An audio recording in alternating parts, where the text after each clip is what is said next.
अस्सलाम वालेकुम एवरीवन, कैसे हैं आप सब। उम्मीद है कि सब ठीक ठाक होंगे और बहुत खुश होंगे।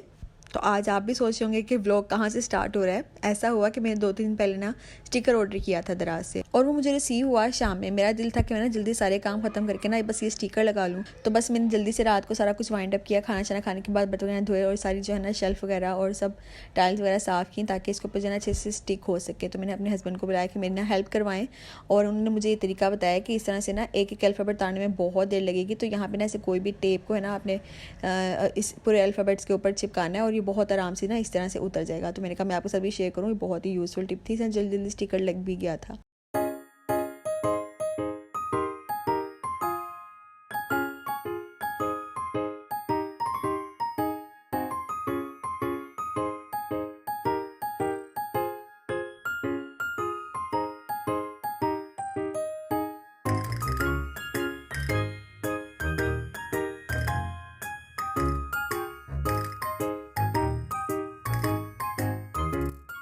सो बस ये नेक्स्ट मॉर्निंग सुबह नाश्ता बनाने के लिए मैं किचन में आई ना, तो देख के इतना अच्छा फील हुआ ना कि मैं आपको क्या बताऊँ। मतलब छोटी छोटी खुशियाँ और छोटी छोटी चेंजिंग्स बहुत ज़रूरी हैं इंसान की लाइफ में। यानी कि समझ ले कि ज़िंदगी का सबसे ज़रूरी हिस्सा है। अगर हम बदलना बंद कर देना तो हम सीखना, बेहतर बनना और ज़िंदगी को मज़ीद खूबसूरत बनाना भी बंद कर देते हैं। ज़िंदगी में तब्दीली से घबराना नहीं चाहिए, क्योंकि बदलने का मतलब हार मान लेना नहीं होता, बल्कि ये इस बात का सबूत होता है कि आप सीख रहे हो, आप समझ रहे हो और आप बेहतर बनते जा रहे हो। मैंने अपनी लाइफ सच में ये सीखा है कि हर दिन जो है ना आप कुछ नया सिखा के जाता है। कभी लोग बदलते हैं और कभी हालात, लेकिन सबसे ज़रूरी बात यह है कि हम अपनी सोच बदलना सीखें। अगर आज आप अपनी ज़िंदगी में छोटी सी भी पॉजिटिव चेंज लाते हो ना, तो कल आप वही इंसान नहीं रहते जो आज हो।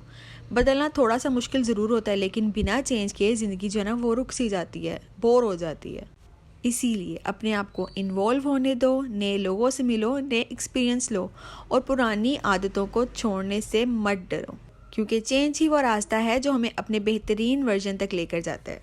तो खैर जी, सुबह सुबह किचन में काम शुरू करने से पहले, यानी कि नाश्ता बनाने से पहले, मैं ना एक बार पूरे किचन को साफ़ कर लेती हूँ। वो भी इस मतलब हल्का हल्का सा। रात को अच्छे से तो डीप क्लीनिंग की होती है, लेकिन फिर भी एक साफ़ कपड़ा लेके ना हल्का सा कोई भी स्प्रे मार लें, पानी मार लें, ठीक है, या कपड़ा हल्का सा गीला ही कर लें, तो उसको पूरे स्लैब पे अपने जो है ना स्टोव पे अच्छे से मार लेना चाहिए। क्योंकि हमें नहीं पता रात को कोई भी कीड़ा मकोड़ा होके चला गया, ठीक है, कोई डस्ट गिर गई, और हम फिर कोई भी बेध्यानी में और जल्दी में कभी चिमटा रख देते हैं, कभी कोई चम्मच रख देते हैं, कभी स्पैचुला रख देते हैं, तो जल्दी जल्दी में ऐसा हो जाता है स्लैब पे हम रख देते हैं। वो अगर साफ़ ना हो तो कितना मतलब कि अनहाइजीनिक हो जाए ना। और ये हैबिट ना मेरे अंदर मेरी मम्मा की वजह से डेवलप हुई है। वो इस तरह के, वो जब रात को मतलब बर्तन वगैरह धो लेती हैं, सारा किचन वाइंड अप करने ना, तो सुबह उठ के उन्होंने एक बार फिर से जो बर्तन धो के रखे हैं, जो भी बास्केट में रखते हैं, वो वाले सारे बर्तन दोबारा हंगालती हैं, और जो भी स्लैब वगैरह है उनको भी एक दफ़ा से सारा कपड़ा मारती हैं, साफ़ करती हैं, कि रात को कुछ पता नहीं चलता कोई भी कीड़ा मकोड़ा होकर चला गया हो। तो ये बहुत अच्छी हैबिट है हर लिहाज से देखा जाए तो। और अगर एक तरह से देखा जाए ना, तो हम बिल्कुल अपनी माँ जैसी हरकतें करने लगते हैं। क्या कभी आप लोगों ने ये महसूस किया कि शादी के बाद हम आहिस्ता आहिस्ता अपनी माँ जैसी बनने लगते हैं? जैसे माँ से हम कभी कहते थे ना कि मम्मा आप हर बात पे क्यों डांट देते हैं, आज हम खुद वही बातें कह देते हैं।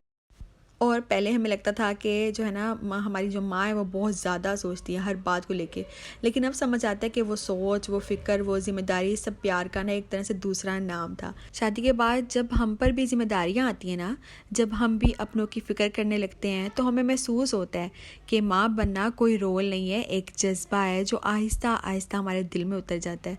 और शायद इसीलिए हम अपनी माँ जैसे बन जाते हैं, क्योंकि माँ बनना ज़िंदगी का सबसे खूबसूरत एहसास है। और हम सबकी माँओं का एक इमोशनल डायलॉग जो कि वो कहती होती हैं कि पुत्र जो खुद माँ बनोगे ना फिर समझ आएगा। और ये सच बात है, जब हम खुद माँ बनते हैं तो लग पता जाता है, क्योंकि ज़िंदगी के कुछ एहसास सिर्फ तब समझ आते हैं जब खुद उनसे गुजरा जाए।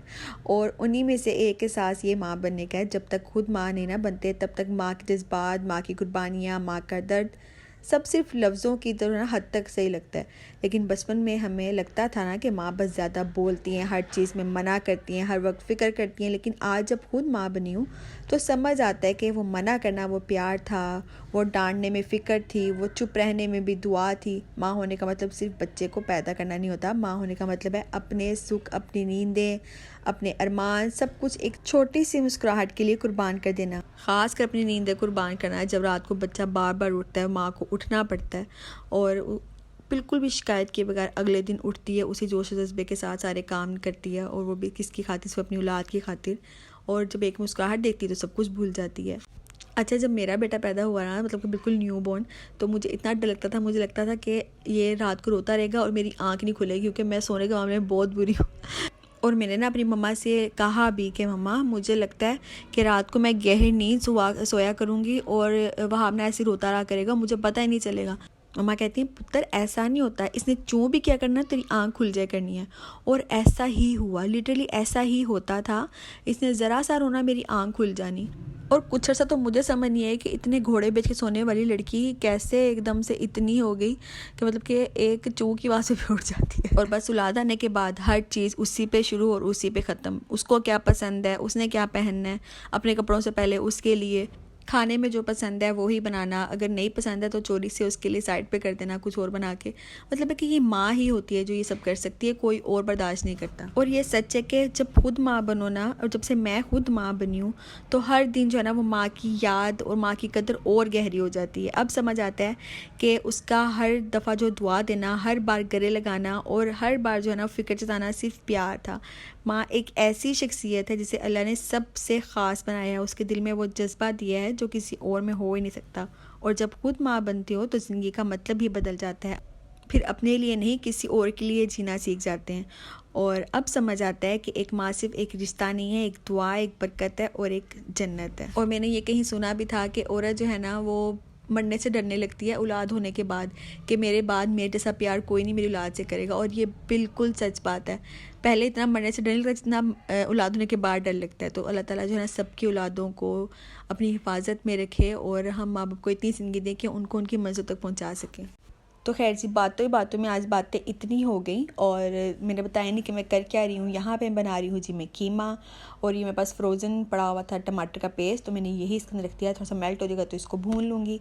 अच्छा जी, और ये वाली साइड में चावल बन रहे हैं। लोबिया ना एक दिन पहले बचा पड़ा था और उसके अंदर ग्रेवी बिल्कुल भी नहीं थी, तो मैंने सोचा कि लोबिया वाले चावल बना लेती हूँ, और ये मतलब कि लोबिया चावलों में डाल देती हूँ। इस तरह से ना एक हमारा डिनर रेडी हो जाएगा। और सुबह के लिए फिर मैंने सोचा कि सुबह नाश्ते में क्या करूँगी, तो मेरे पास कीमा पड़ा हुआ था, मैंने जल्दी से उसको भून लिया। बहुत ही क्विक दोनों चीज़ें बन के तैयार हो गई थी। और कीमे में तो मैंने ना आज रेडीमेड शान का मसाला डाला है, कीमा मसाला। मैं लेके आई थी जब ग्रोसरी करने गई थी, तो बहुत ही मज़े का सच में ये साबित हुआ। कुछ मसाले होते हैं ना इतने तेज़ होते हैं और मतलब कि खाते ही आपको, जैसे बिरयानी मसाला कुछ ऐसे होते हैं जो बिल्कुल भी अच्छे नहीं लगते, बहुत स्ट्रॉन्ग फ्लेवर होता है इसमें, लेकिन इसमें ऐसा नहीं था। ये बहुत ही अच्छा था और बिल्कुल घर वाले मसाला जैसा लगा और बहुत ही प्यारी खुशबू भी आई थी। तो मैंने बस आज वही 3 चम्मच उस मसाले के डाले और उसके अलावा मैंने कीमे में कोई चीज़ भी नहीं डाली।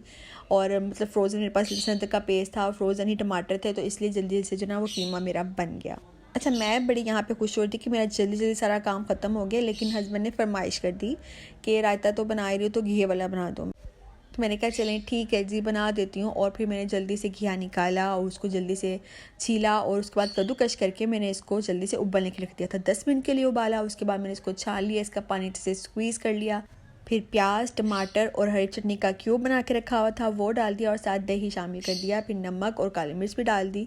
बस इतने में हमारा जल्दी से रायता बन के तैयार हो गया। थोड़ा सा चाट मसाला भी मैंने बाद में डाला था। ये चटनी बनी हुई थी, लहसुन अदरक का पेस्ट बना हुआ था, टमाटर का पेस्ट बना हुआ था और सारे मसाले भी मेरे ग्राइंड करके रीफिल किए थे लास्ट व्लॉग में, वो आपने देखा ही था। तो वीकली मील प्रेप लाजमी कर लिया करें, इस तरह आपके किचन में काम बहुत जल्दी हो जाता है। तो बस आज के लिए इतना ही। उम्मीद है कि आपको मेरी आज की वीडियो पसंद आई होगी। अगर पसंद आई है तो लाइक, शेयर, कमेंट करना ना भूलें और जो चैनल पे नए हैं वो सब्सक्राइब भी कर दिया करें। हर बार सब्सक्राइब करना मुझे अच्छा नहीं लगता, इसलिए खुद ही कर दिया करें। चलिए मिलती हूँ आपसे नेक्स्ट वीडियो में नए व्लॉग के साथ, तब तक के लिए स्टे कनेक्टेड। अल्लाह हाफिज़।